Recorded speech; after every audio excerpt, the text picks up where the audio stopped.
up to Chaf Gimel or Aleph? I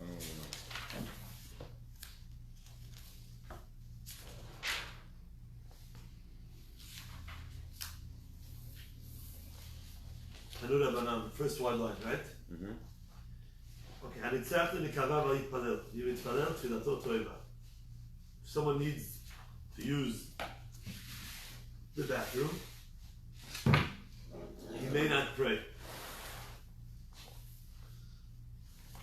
Yitpalel Tfilato Toeva. If he does pray, his prayer is an abomination. And it doesn't count. It's an abomination. Zvid, some say Rabbi Yehuda said that's only if he cannot wait. However,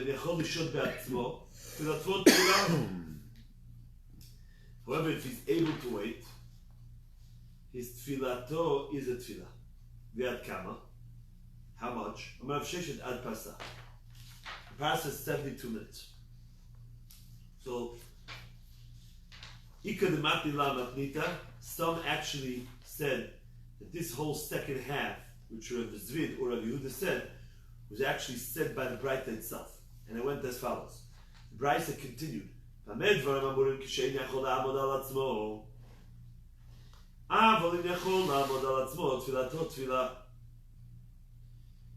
if he's able to wait, then his tefillah counts. V'ad kama, only that part did Rav Zvid add. V'ad kama, how much is that? Amar Rav Zvid, and the Tem Rabbi Yehuda, or Amar Rabbi Yehuda, ad parsa. Up to a parsa. So now let's get that clear now. You may not pray if you need to go to the bathroom. If you pray anyways, so it depends. If you waited, when you had to go to the bathroom, you were not able to wait 72 minutes, so then your tefillah is an abomination, it doesn't count. If you were able to wait 72 minutes, then b'diavad, the tefillah counts. Okay? That's how the Amar Rabbi Shmuel ben Achmina, Amar Rabbi Yonatan, hanitzach lenikava harei zeh lo yitpalel mishum shenemar hikon nikrat elokech Yisrael. This, you prepare yourself to greet your Hashem Yisrael. And that's a general rule that you should wear shoes, you should have nice clothing, and it includes this as well. You're not prepared. If you don't, go to the bathroom before. What does it mean? Shmor agdecha kasher telech el beit ha'elokim. Watch your feet when they go to the Beit Elokim. It means like this: Shmor atzvacha shelo techeta. Watch yourself that you should not sin. Ve'im techeta havei karban lefanai. Now, meaning, watch yourself that you don't sin and you have to come to the Beit Elokim. Do everything possible not to have to come to me. If you do, then, if you do sin, then bring a korban. V'karov l'shmoa, and be ready and close to listen. So what does that mean? That's the next part of the pasuk. Amar Rabba, havakarov l'shmoa divrei chachamim. Be ready to listen to the words of the chachamim. She'im chotiv levi'im korban, ve'osim teshuvah. Means, because if they sin, they bring a korban and they did teshuvah. Mitet aksilim zavach, but don't be like the ksilim, the fools. Al tihi kaksilim shechotim umevi'im korban ve'ein osim teshuvah. Don't be like the fools that sin and they bring the korban, but they don't do teshuvah with the korban. Next part of the pasuk, ki enam yodim la'asot ra, because they don't know how to do bad. So that's the Gemara. What do you mean they don't know how? The fools don't know how to do bad. Ihachit tzadikim delu, so they're the righteous. Ela, so rather, al tihi kaksilim shechotim umevi'im korban ve'elom yomdim im al tova hem mevi'im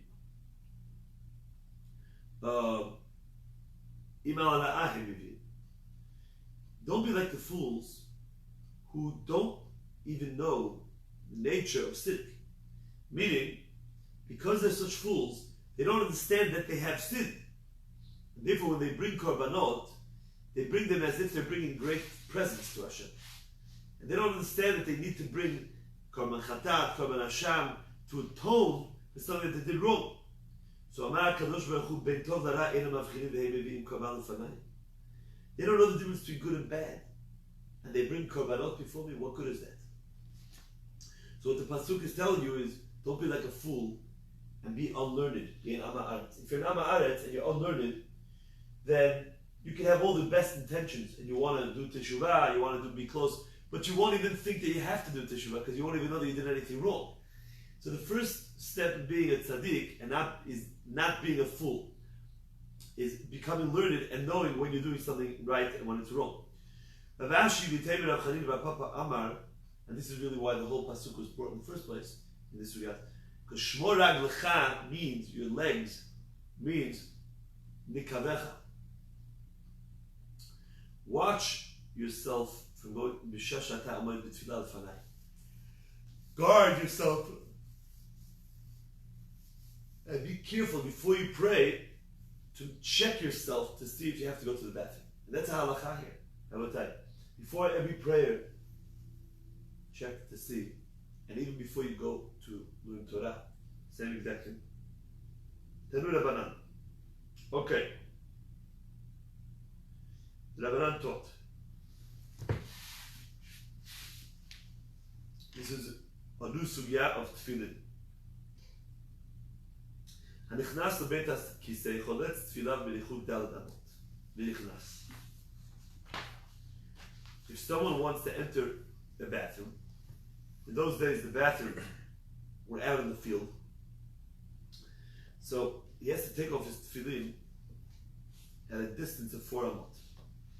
We're not dealing with bringing the tefillin into the bathroom yet. Bringing the tefillin into the bathroom might be okay. Yeah, that's what we're going to see right now. The Beit Hillel. That's actually better. Beit Shammai says not Beit Hillel, says bring them in. Because in those days, it was dangerous to leave them out. You have to protect them. We're not talking about that. We're speaking about a different halakha. The halakha that's being mentioned now is not to wear them. Because that's a genai, a disgrace to the tefillin. So take them off. Now, how far do you have to take? Right outside the bathroom? No. 4 amot away. Because the bathrooms had excrement there. Therefore, it was a disgrace to be wearing them within 4 amot of the bathroom. So you take them off within 4 amot. What do you do with the tefillin when you take them off? We'll see in a minute. But right now we're dealing with taking them off. 4 amot away.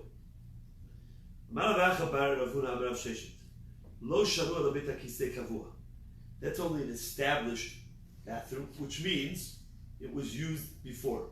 Therefore, it's not a clean place. There is tzor. But a place which has not yet been used, the person is using it the first time. He takes them off right there because it's not a bathroom yet. And he relieves himself immediately.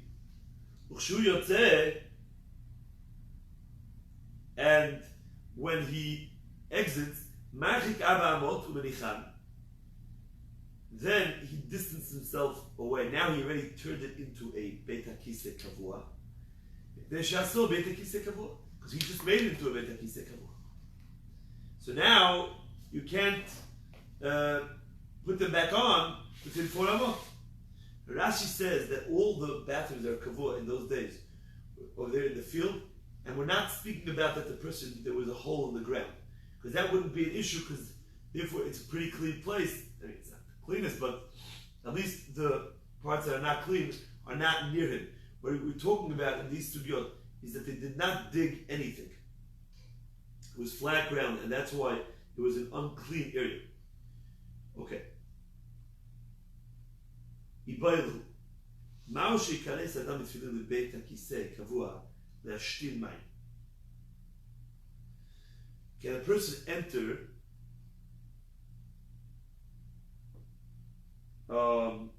with his tefillin to urinate?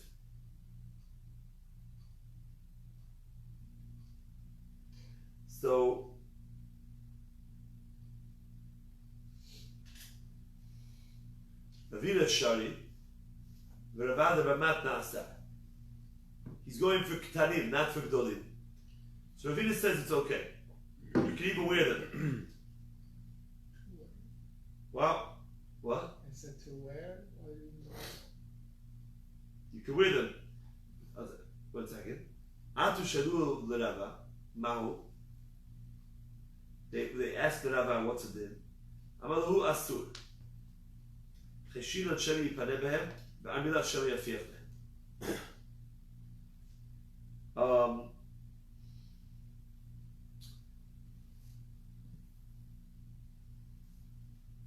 Just 1 second.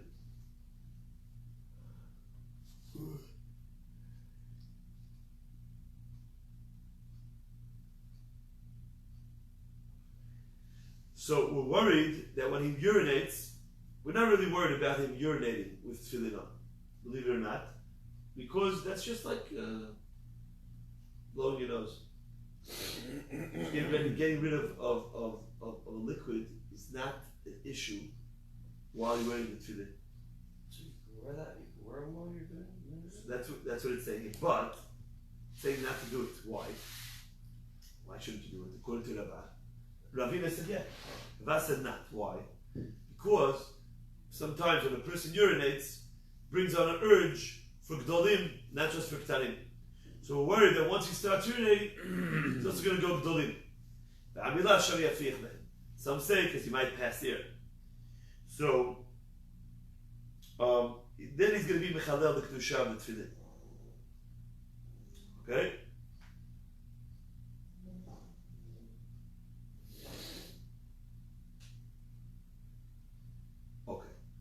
Tani Idach, there was another baita. Hanichnas לבית הכיסא קבוע חולץ תפילה בניחוק 400, מניחה בחלון הסמוך לרשות הרב, ונכנס. Another baita says like this: if you enter a beit hakiseh kavua, which means it's already a beit hakiseh, you take off your tefillin 4 amot away. Umanicha machalon hasamuch l'reshut harabim. You place them on a windowsill near the reshut harabim, v'nichnas, and you enter the beit hakiseh. And we're speaking about a case. We have the street, people walk. Then you have a gate that separates between the Reshut HaRabim and a field. And there's a Beit HaKiseh in the field. Okay? So, this is the first shita over here.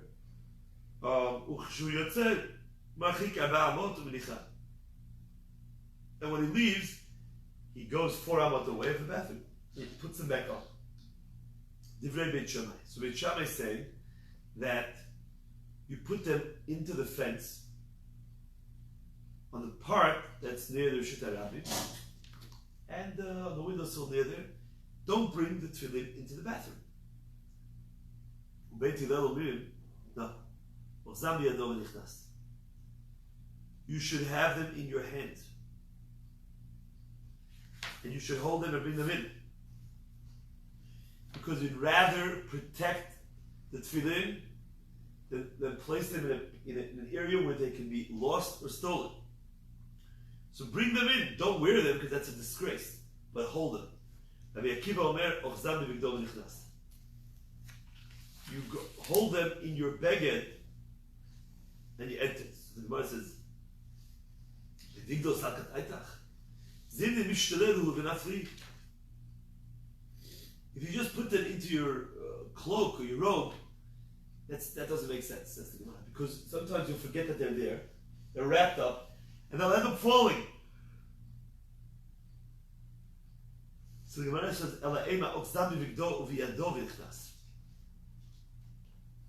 it means that you hold the beged that you wrap them in. But that beged that has the tefillin, you have to have in your hand. Okay? So what's Machlokes Beit Hillel and Rabbi Akiva? Both of them are saying, not like Beit Shammai, they're both saying enter with the tefillin in your hands. Take them off, everybody says that, 4 amot away. But now, Beit Hillel says the best thing is to have them in your hand. Because you can have a better, stronger grip. And it's less of a chance that they're going to fall, this and that. Rabbi Akiva says, I know, but I'd rather hold them in your hand in a beged to give them more honor. Okay? 4 amot, I already did that. I took them off 4 amot away. Now I'm not wearing them, so it's not a disgrace that I'm wearing them while, or wearing them near a bathroom. But holding them, you could. You should. Because you're protecting them from being stolen. And then the Gemara continues the words of Rabbi Akiva. You place them in the holes, or you place them in the holes near the Beit HaKisei. Rabbi Akiva gives you a choice. Either you wrap them in a beged and you hold the beged, or you place them in the holes near the bathroom. The part of the fence, the fence was like there was a wall, there were holes inside. There were holes on that side, the holes on this side. So Rabbi Akiva says you should specifically place them in the holes facing the Beit HaKisei. So he's giving you a choice like Beit Shammai to not bring them in. But he's saying if you want that choice, you have to make sure it's the part facing you, not the part facing the Beit HaKisei.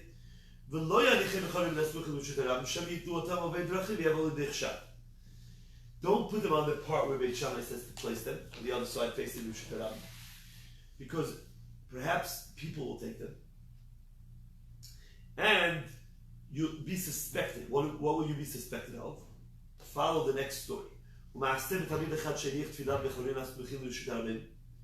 a story with a Talmid that places tefillin like Beit Shammai in the holes that were near the Rishut Harabim. Uvad zona achat untalatan. There was a zona that took them. Ubat Beit HaMidrash ve'amra. When she came to the Beit HaMidrash, and she said, Re'uma natan li ploni b'schari. Look at this Talmid from your Beit Midrash gave me as payment. So not only was she shaming him that he paid a zonah, but the money that he used was tefillin to do his avirah. She made it up. He was an innocent guy. He just went to the bathroom. Once he heard this humiliation, he committed suicide. So the Chachamim didn't want such stories to happen again. Similar things. So at that time they made a takana. Hold them in your hands and enter. Tanu Rabbanan, we learned in another brayta, at first, they would place them towards the Beit HaKisei because they wanted them to be near them. And then the mice would come and take them. That was a total disgrace. They would drag them on the floor and ruin them. They would steal them. So they said, okay, you have to put them on the other side, on the side facing the people. People would steal them. So they said, hold them in your hands and enter.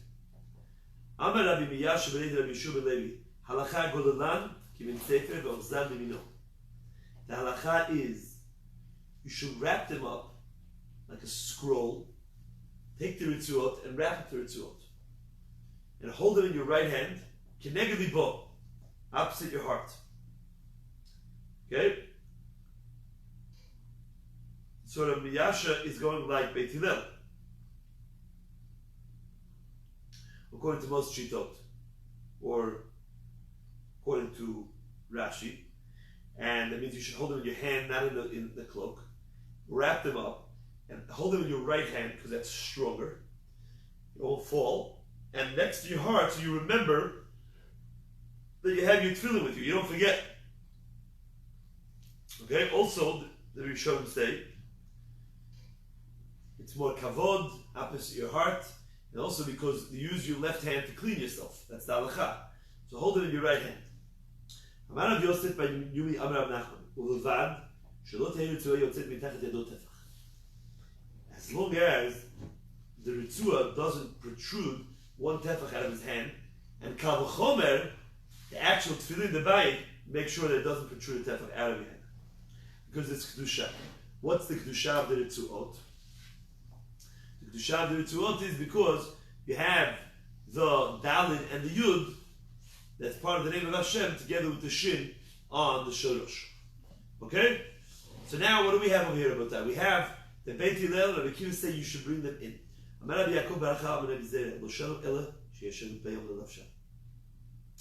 This is only when there's time during the daytime to wear them after the person relieves himself. There's still time to wear the tefillin.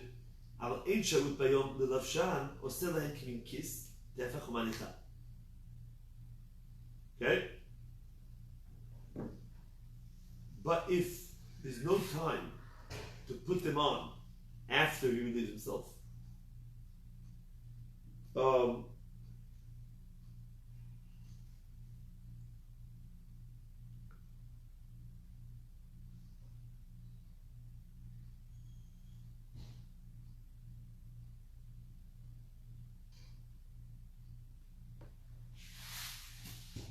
then what he does is he enters the Beit HaKisei with them in a bag. Okay?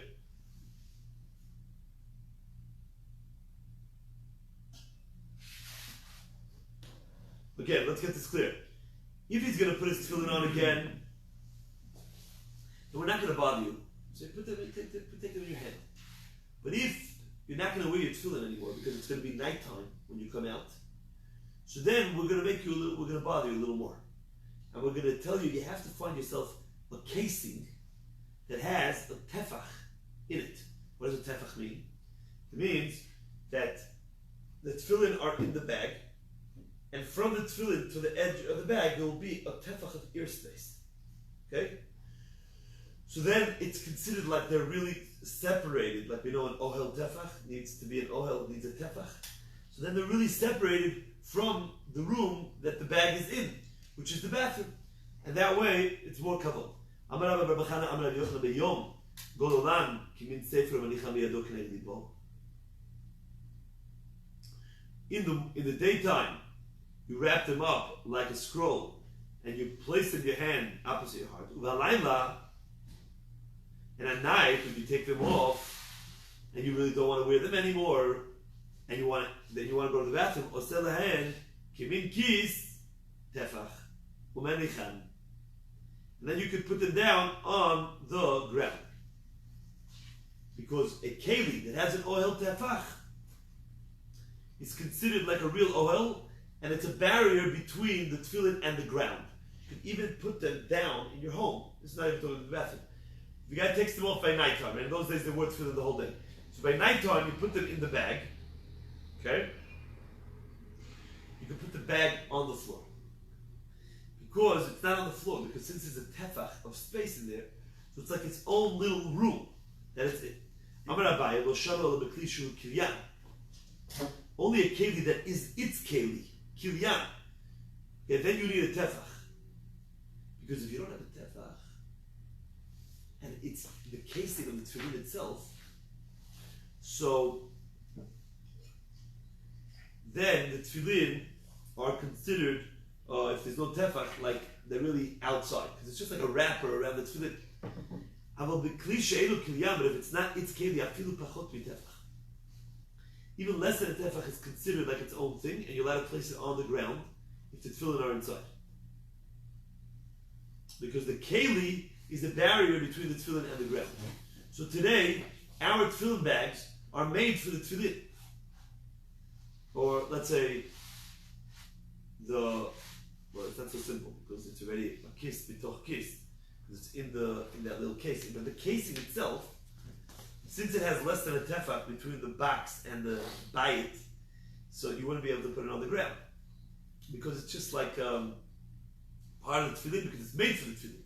But if it wasn't made for the tefillin, you wrap it. It seems like you don't need a tefach and you place them on the ground already.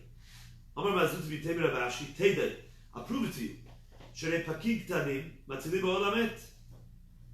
a person has small little jars made out of earthenware, and the Torah says that if there's things inside the earthenware, when it's tightly sealed, anything inside it, even in the Ohel Hamet, is protected from the Tumah in the Ohel. How does that work? You know how it works? Because since it's inside another Keli, albeit, even though the Keli doesn't have an ear space of Tefach, it protects the things from becoming Tameh because it's considered like it's not in that same room.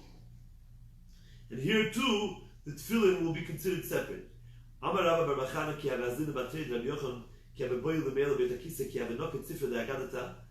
When we walked behind Rabbi Yochanan and he needed to use the bathroom and he was holding Sfarim of Midrashim, Havayayvlan, he would give it to us.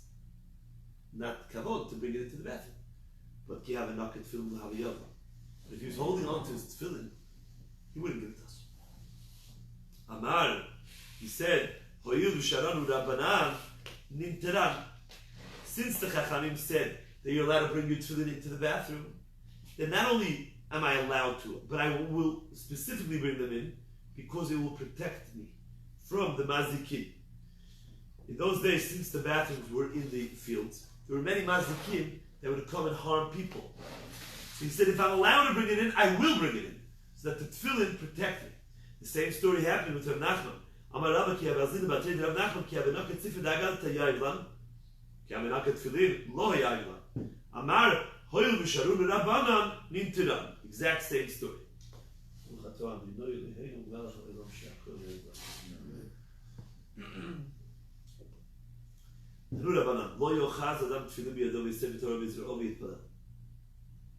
Person should not hold his tefillin in his hand, a Sefer Torah in his arms, and pray. The Amidah. Okay? Why not? Because if you're holding tefillin or Sefer Torah in your arms, what are you going to be concentrating on? Them, that they shouldn't fall. V'lo yashtim b'hem, mayim, and when they're in your hands, don't urinate. V'lo yishan b'hem, when they're in your hands, don't sleep. Lo shenet keva, lo shenet haray, because they might fall. If you're holding on to your tefillin, don't sleep in them. Don't urinate in them. Why? Because it might fall. Amar Shmuel, sakinu ma'otu karav kikar hare elu kayotz mehem. Knife, money, a plate, or a loaf of bread also are similar. Because when you're holding a knife, you're nervous that it will fall and hurt you. You're holding money, you don't want it to fall and lose it. You're holding a plate with things in it, you don't want to lose the plate. And it will break and it will ruin the food. The kikar and the loaf of bread, you're being careful that it shouldn't fall on the floor and get dirt. So you cannot concentrate, and therefore, you can't hold these things.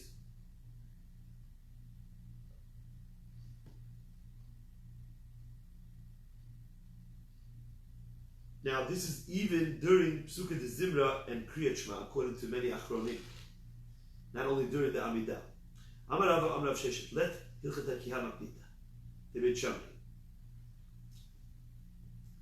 The last writer that we just said, one of the cases is, do not urinate while you're holding on to your tefillin. Okay? So, why not? Because obviously that writer is Beit Shammai. And not Beit Hillel, and we follow Beit Hillel. Why is that writer Beit Shammai? Who told you that those words are specifically Beit Shammai? So the Gemara says like this: I Beit Hillel, hashta Beit Hakise kavu ashari, Beit Hakise aray miboy. Now, Beit Hillel said you're allowed to bring tefillin into a bathroom that's kavua. It's totally a dirty place. You hold them in your hand to protect them. So, of course, kal v'chomer, you're allowed to bring them into a Beit Hakise aray, which means a place that hasn't been used. You just want to urinate somewhere. Of course you're allowed to hold it in your hand. It's not even a place that's unclean. But what did our Braita say? Our Braita said, one of the things that you shouldn't do with tefillin in your hand is the amidah. And another thing was, what? The yashtin. One was don't sleep, don't pray, and don't urinate. Now, why not? What's the problem? You say, the problem is, it's not nice to bring them into a place to urinate. That's Beit Shammai. He says, leave them out. Beit Hillel says, protect your tefillin, hold them. And not only that, bring them in to a very unclean Beit HaKisei Kavua. So of course, he would allow you to wear them, to hold them in a Beit HaKisei that's just for Hashtana, and you just go to urinate. So obviously this Braita was Beit Shammai. Therefore, we don't follow that Braita. That's what the Gemara is trying to say. So the Gemara says, okay, so you're trying to, what did we just say? According to Beit Hillel, Kal v'chomer, you're allowed to bring them in to be mashri. The Gemara says, really? Let's see this Braita, the following Braita. Meitir. It says here,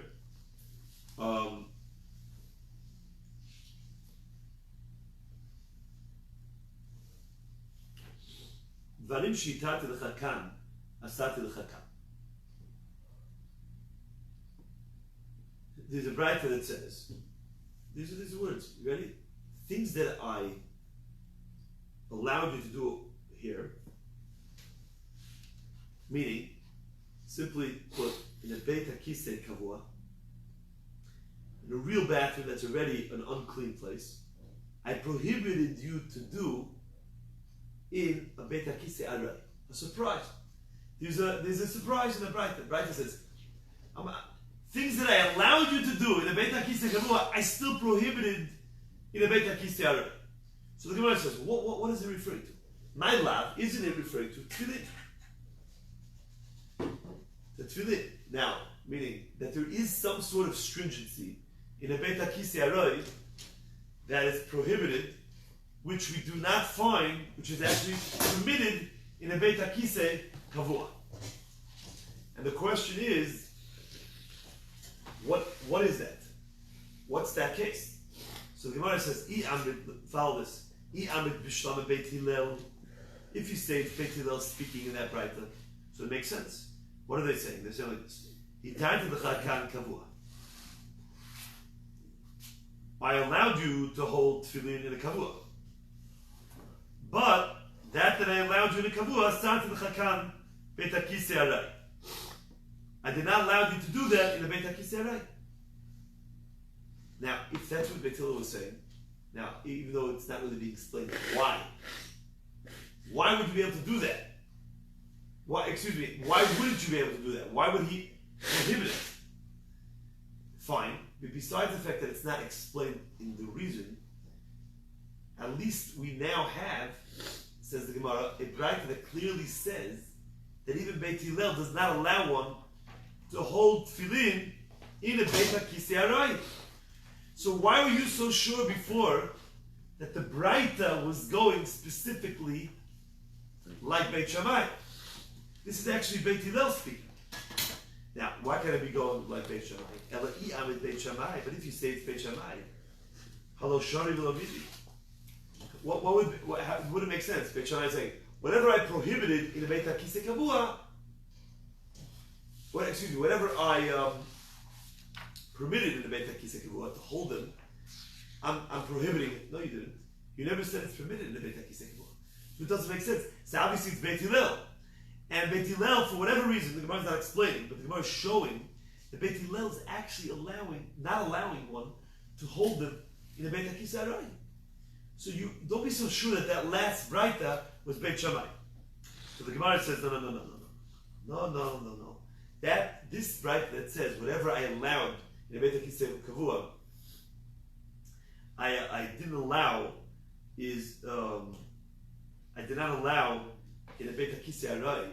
He's not speaking about tefillin at all. It's about a different halacha, not about holding tefillin. It's about kita yahi le'inyan tefach u'tfachai. Which means,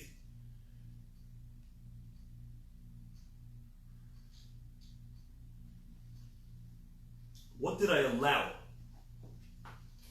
I allowed you to reveal, to expose a certain amount of your body in the Beit HaKisei Arai. What I allowed in the Beit HaKisei Arai, not a Beit HaKisei. What did I allow? I allowed you to expose yourself a nice amount, which is 2 tfachim, we'll see. That I prohibited that amount when you go to a Beit HaKisei Kavua and all the person needs is Gdolim. Where do we find such a thing? The Tani Chada, because there's another Braita that says, when a person relieves himself, Gdolim, he reveals 1 tefach behind, and in front, there, since there's a lot of, when there's a kiluch, there's a flow from the urine, and it sprays, so he needs more room. Therefore, you can expose 2 tefachim in the front, not only 1. The Tanya Idach is another bright that says, "La'acharav tefach l'fanav v'lo klum." That when he's nifneh, when he relieves himself for gdolim, it's 1 tefach, and in front nothing. So how do you reconcile these 2 brights? So the Gemara says, "Ma'alav idi be'ish v'lo kasha." Kam l'gdolim, kam l'ktanim. That means they're both speaking about a man, and there's no stira, meaning the Braita that says that you can't expose yourself at all is talking about when he just needs gdolim.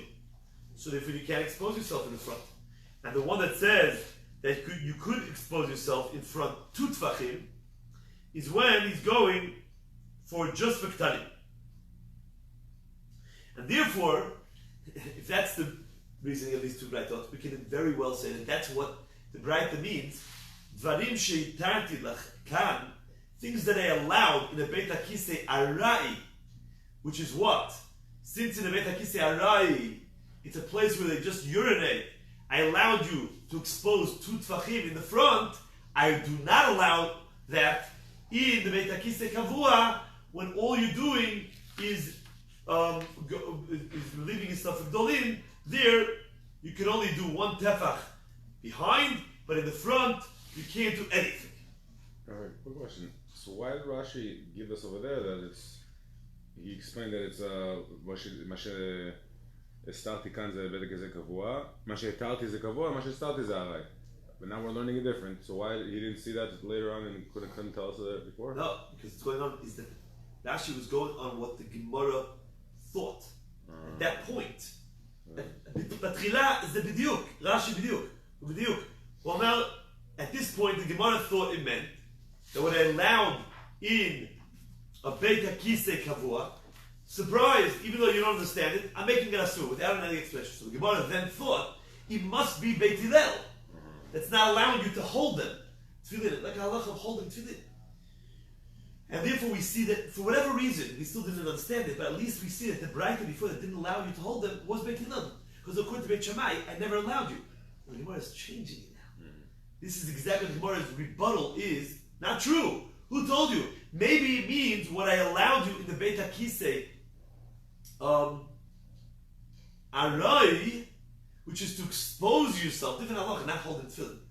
To tfachim, you can't do that when you go for gdolim, because you don't need ktanim at that point. When you right, exactly. So when you go to a Beit HaKisei Kavua, that won't be allowed. Change it. That's exactly the point. And therefore, you don't have any proof that this Braita is Beit Hillel, and therefore we can comfortably say that the Braita before that did not allow you to hold the tefillin in your hand when you're being mashted is Beit Shammai. Okay?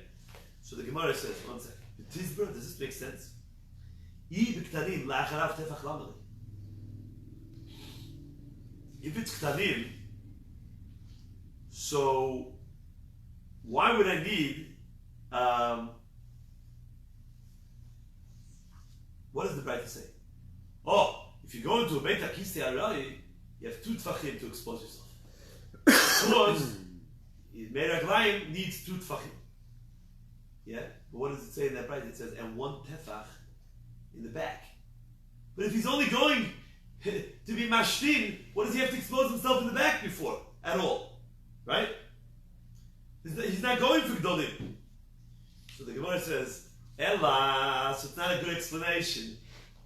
Ella, idi, it's similar. It's not exact. It goes like this. Big gdolim. Both berachot are speaking about when the person is going gdolim. There's a low kasha. But there's no contradiction. Habe ish, habe isha. Now, the point is like this. When a person has to relieve himself from gdolim, then automatically it's impossible to go gdolim without k'tanim. That's Chazal tell. Yep. So now, if he's an ish, he's megaleh tefach. They're both beit hakisa kavua. They're both of them. So what does it mean? It means like this. If he's an ish, then since he's going to need to urinate as well, k'tanim, so he gets 2 tfachim in the front and 1 tefach in the back. But if it's an isha, she doesn't need to expose herself in the front at all. Therefore, she only gets 1 tefach in the back. So the Gemara says, so it's saying like this. What I allowed you to do in a beit hakiseh, kavua, for a man, I don't allow a woman to do. That's all it is. Mashitati lecha. In a beit hakiseh kavua. If you're a man, I didn't allow for a lady. Well, why even bring a woman? You know? But the halacha for a woman is that she has to be careful, only expose 1 tefach in the back. Because she doesn't need to expose anything in the front. That will be enough. 1 tefach in the back will be fine. Right. That's what it's teaching you. How did you suggest back in the day? Wouldn't it be like a huge galavia for that? Yeah. So how is it possible to just show a tefach unless they had like little pockets in the back and in the front? Because if you're lifting the whole thing up. It's not a tefach anymore. It's the whole thing. Today it's a little easier when you have pants, so you could maybe understand it better in a way, but unless they have like those pockets, like you can just open and pull. I don't know. Before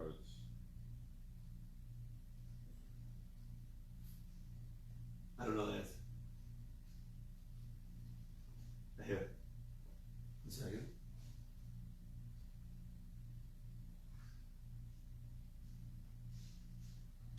Maybe it means, but it means it's specifically in that area, not just how much you're exposed of the person's legs, but it means in that area itself. Mm-hmm. That's what I think it means. Because, for example, by a man, right? When it says 2 tfachim, so it means 2 tfachim when he lifts it up, 2 tfachim of his legs. No, it means 2 tfachim in the area of where he urinates. Mm-hmm. So therefore, that's what we're worried about. Which means like this: the person is in private, so there's no real isur for the person to, even a lady, to uncover her legs there, because she's in private.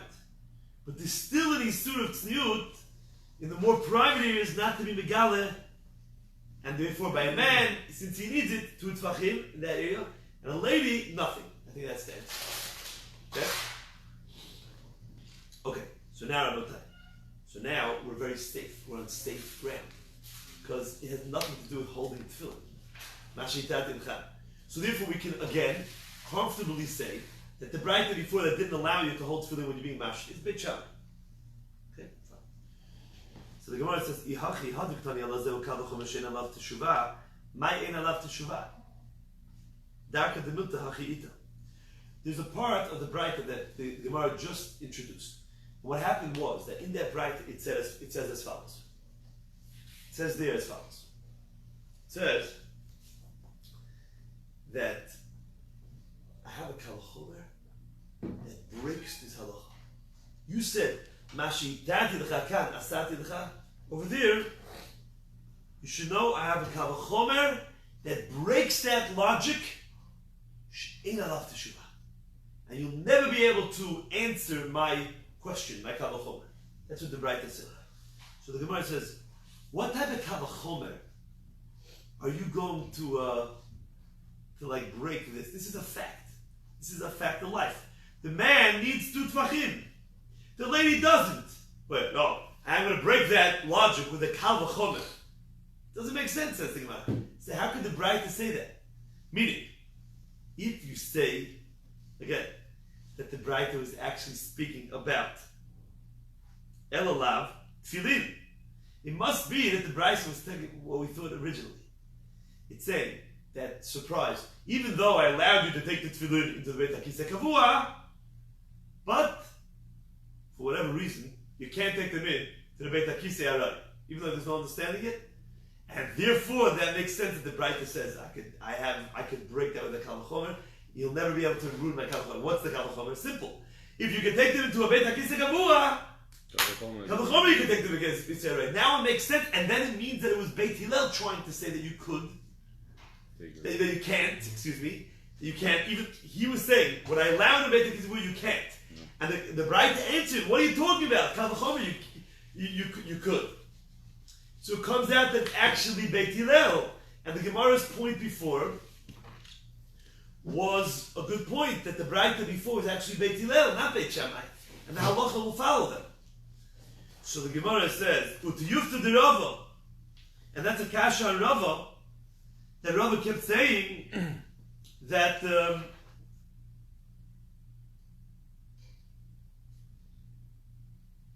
that Braita, in the name of Rav Sheshet, he said that what? That Beit Hillel actually allows you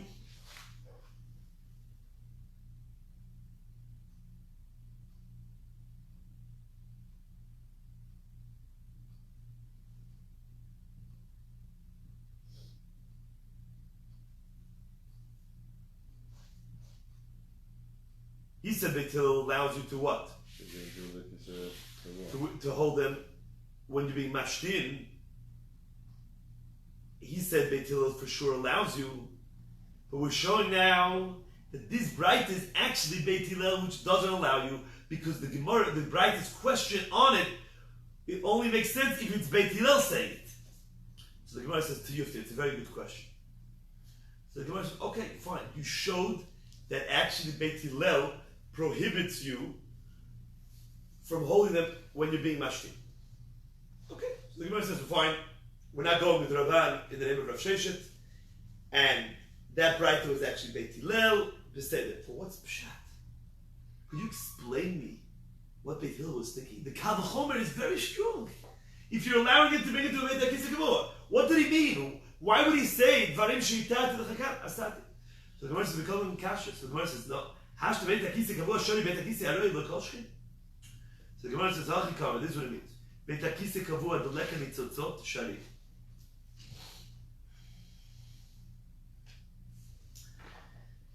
An established Beit HaKisei. It's like with a pit. Lav Dafka. That's what I was thinking also. But I think the point is that you sit down. There's no pit. But since he's sitting, so when he goes Ketanim, it's not going to spray all over. He's not standing up. Since he's not going to spray, his shoes will remain clean. Okay, so what? Shari, so therefore you're allowed to bring them in. That's why Beit Hillel said the whole time, in order to protect the tefillin, bring them in. But Beit HaKisei Arai, the Ikar Nitzotzot, the Beit HaKisei Arai, which means place where it's not an unclean place. You're just going there now to urinate standing. So then it sprays. And there's going to be some drops that fall on his feet. And then, what's he going to do? He's going to clean his feet. And he's going to use his right hand, Asrei. So you can't take in your tefillin. Because you're holding your tefillin, and then you're going to have to go down to the floor and clean off your feet with your tefillin. That's why you can't. Now, why do you have to clean your shoes so badly? So don't clean your shoes. Bring your tefillin in. Protect your tefillin. Don't leave them for the mice. We're going big to that. Don't leave them for the mice. Don't leave them for the people to take them. Take them in and don't clean your leg. Whatever. Later on, Teretz says there's a halacha, there's a mitzvah, there's a command. We're going to see this later on. I don't know if you've heard this before. A krut shafra. You know what a krut shafra is? A person who's not able to be molid because something wrong with his brit. And those people, when they urinate, since there's something wrong with their aver, it doesn't go out with a flow. That's why they're not able to have children, and it dribbles down. And those people would always come out of urinating with droplets on their shoes. If a person goes to the bathroom and he comes out with droplets on his shoes, there was a chshad in those days that the person is a krut shafra. Now, a krut shafra, has he have 5 kids, this guy? People will start saying rumors that they're not his children. His wife is mizaneh, and the children are mamzerim, and you ruin the children. Therefore, there's a mitzvah, a chiyuv, that if you happen to get a few drops on your shoes, you have to wipe them off. Wow. So, therefore, since you're going to be mashkin in the Beit HaKisei Aroi, says Beit Hillel, don't hold your tefillin in your hand. And that's shown the Braita before. So the Gemara says, 1 second, there's one piece left now. Now the kasha is, so what's the kal v'chomer she'en alav tshuva on that? So what's the end of the Braita? The Braita says, I should break that with the kal v'chomer she'en alav tshuva. What? Now it's a beautiful sarah. That's why he's not allowed. So the Gemara asks that. So the Gemara says, Hachi Kama.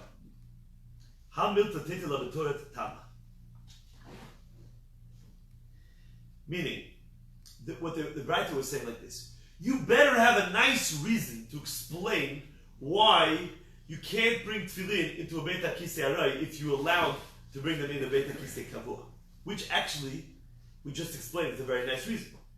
But the Braita was saying, if you don't, the lo teiti la b'kal v'chomer.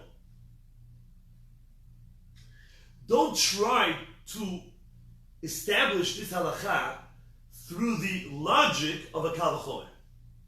The i'ati la b'torat kal v'chomer.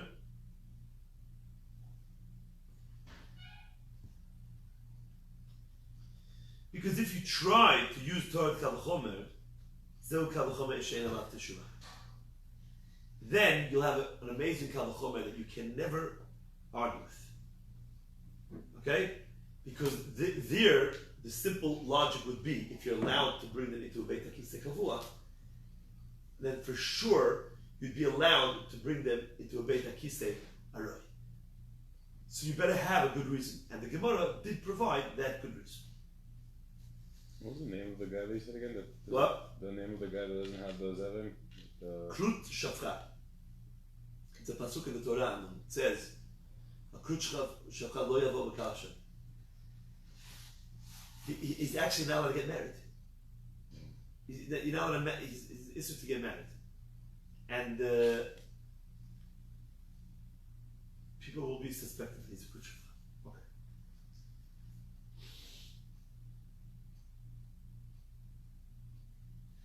If you want to see the way it's spelled, is in the second wide line of Rashi. See the second wide line on the bottom, Rashi.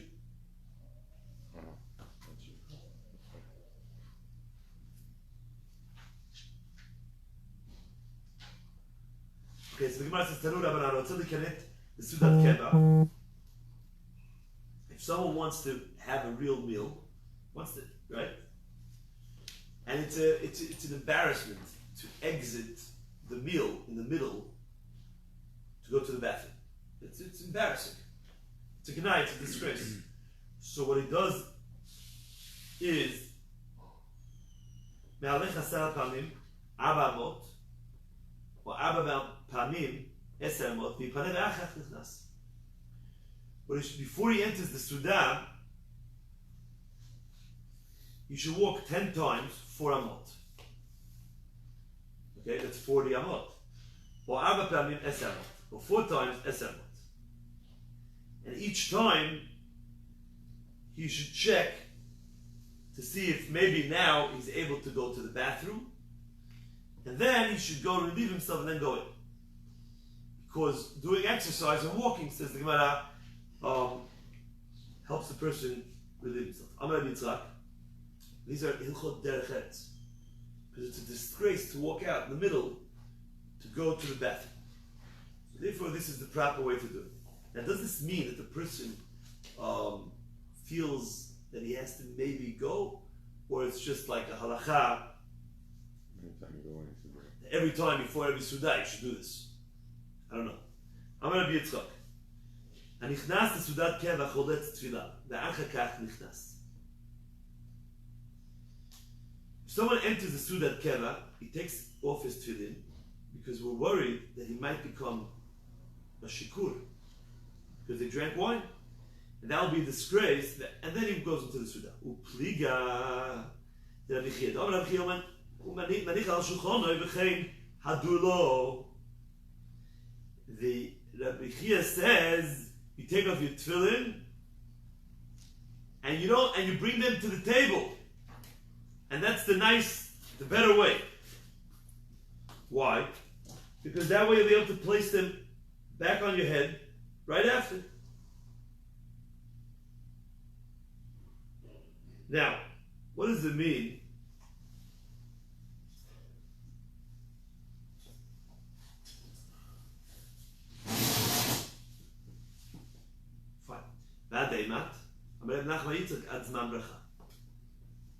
Until Birkat HaMazon. Once it's Birkat HaMazon time, you put them back on your head. Because now, the person can't say Birkat HaMazon b'shikrut. And there's also no worry that it's going to become a disgrace because you're not eating anymore, so you put them back on your head.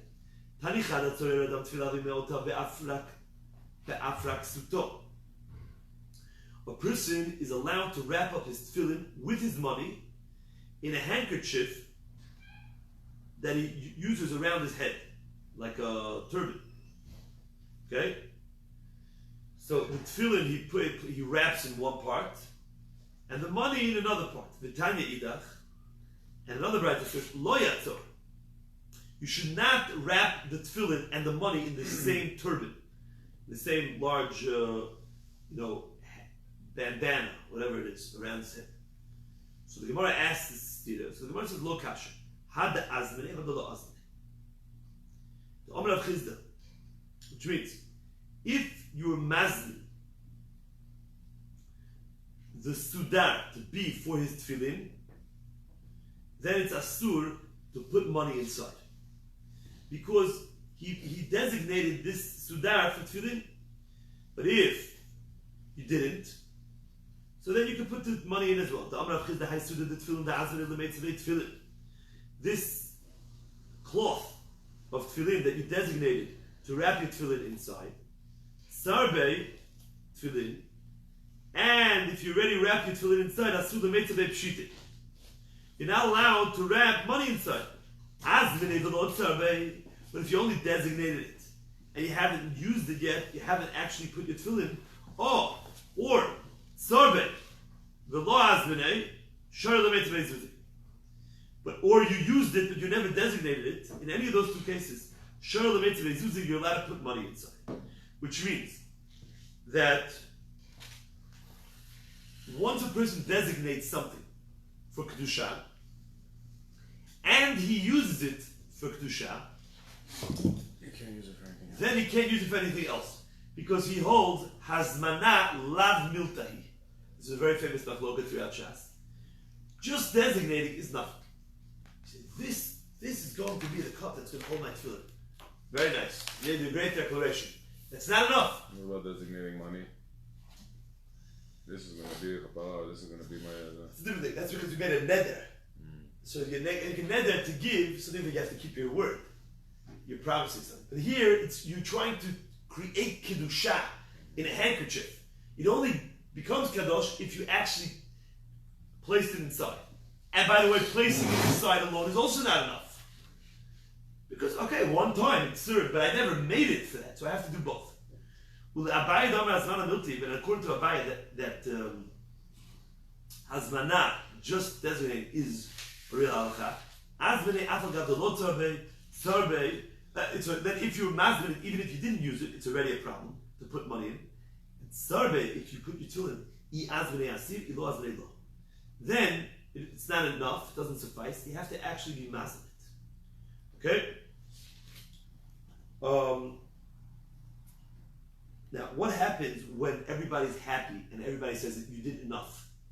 What happens is that it becomes tashmishe kedusha, things that serve kedusha, and things that serve kedusha cannot be used for tashmishe chol. Okay, so let's continue now. Now Rashi says over here, what does Abaye say Hazmana Milti? Abaye says that let's say you weave a beged for a mate. So the halacha is that a beged of a mate is asur b'hana'ah. Someone wants, there's a mate with tachrich, and you're not allowed to use, you're not allowed to have hana'ah from that beged. You're not allowed to dry your hands on it. So Abaye says, when does that start? Right when you weaved it. You made it for the mate. Because hazmana miltahi. Okay. Are you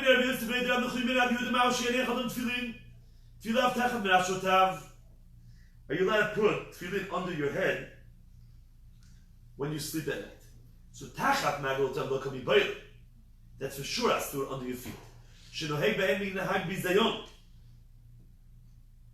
Because you're gonna shame them. You're gonna kick them around and under your body as well. Kikami bayile. When is my question? Tachat merashotav. Under my head. There, you're not going to kick them around. It's your head. So could you put them under your head? Amar le, hachi amashmul mutar afilu ishtoyim. You can even do it if the person's wife is there, and even though the matter might come to tashmish shamita, still he's allowed to place his tefillin under his head. And soon we'll see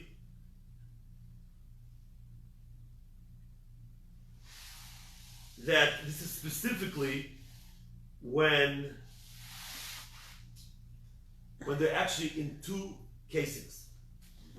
Because why would it allow it if the wife is there? If the wife is there, he's going to be mishamesh mitato.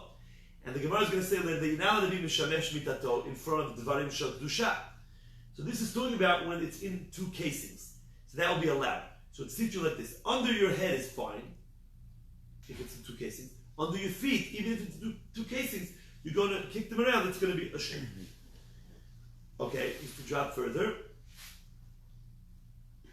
Meitvei, lo yaniach adam tfilav tachan marlotav, mishum shenoheg behem derech bizayon. Avo menichem tachan merashotav.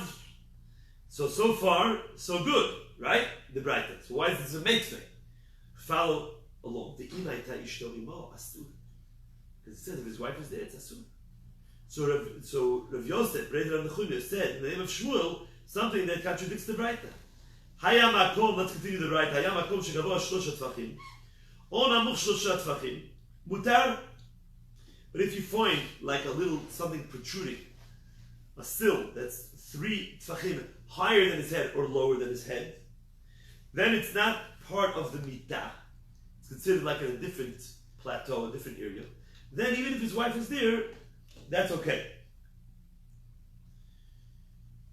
So to Yufta the Shmuel, there's a kasha on Shmuel, because over here it says that if his wife is there, he can't have it under his head. So the Gemara says to Yufta. To Yufta the Shmuel, to Yufta, you're right. So to Yufta, this is a stira. Amar Rava, Afakav the Tanya to Yufta the Shmuel, even though we just said that it's a kasha on Shmuel, the halacha follows Shmuel. My timer. What's the reason? Kol linturinu tfei adif. Because the more the tefillin are watched from garavim and from mice, since they're under your head, it's better. It's better to make sure that your tefillin are protected than to be worried about the fact that his wife is in the same bed as him. Okay, now the Braita obviously is arguing with Shmuel. And the Braita says that it's a bigger bizayon for the tefillin to have him there with his wife, and don't change the tefillin just because you want to protect him. So that's what Rava says. Now, Rava is taking a very bold step over here. He's saying that we go like Shmuel, even though the Braita contradicts him, and he says a very nice svara. It's a very nice thing to do, but how can you pass it like Shmuel keneged a Braita?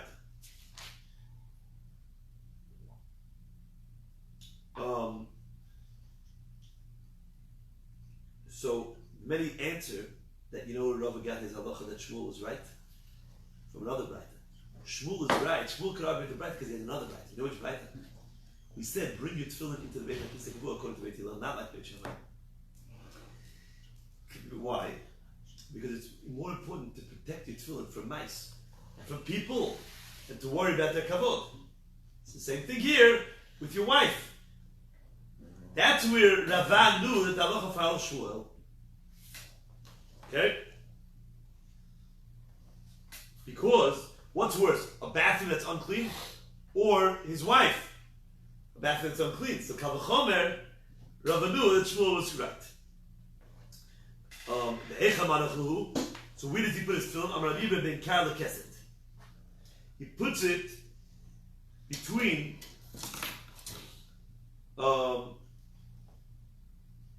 his pillow and his sheet. Shelo keneged rosho, not directly under his head. So the Gemara says, but